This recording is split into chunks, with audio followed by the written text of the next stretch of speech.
Shalom.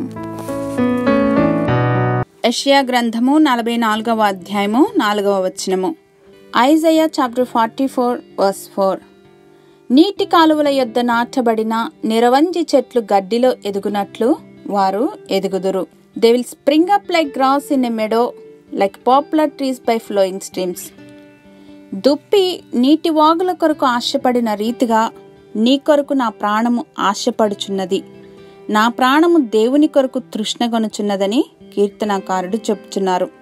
ఇటువంటి ఆత్మయందైన ఆసక్తి గల వారిని దేవుడు తన జీవజలముల యొద్దకు నడిపించగా, వారు నీరు కట్టిన తోటవలే ఎప్పుడూ ఉబుకుచూ ఉండి నీటి ఊటవలే ఉంటారంటంలో ఏ మాత్రం సందేహం అవసరం లేదు. దేవుని కృప జీవము కంటే ఉత్తమమని ఎరిగిన వారు ఆ నిత్య కృప చేత నడిపించబడుచు నిత్యము ఉజ్జీవింపబడుతూ ఉంటారు. మన విశ్వాసపు వేళ్లను అనునిత్యం తడుపుచు నిత్యము ఫలించే వారిగా చేయుచున్న జీవజలముల యొద్దకు నడిపింపబడదాం, ఫలిద్దాం. ఇతరుల జీవితాలలో ఆశీర్వాదపు ఉజ్జీవమును రగిలించే వారిగా ఉందాం. మా ప్రియ పరలోకపు తండ్రి, మీ జీవజలముల యొద్ద నిత్యము మా ఆత్మదాహను తీర్చుకోవటానికి మీరిచ్చిన అబండెన్స్ కై యేసు నామములో వందనాలు, కృతజ్ఞతలు చెల్లిస్తున్నాం మా తండ్రి.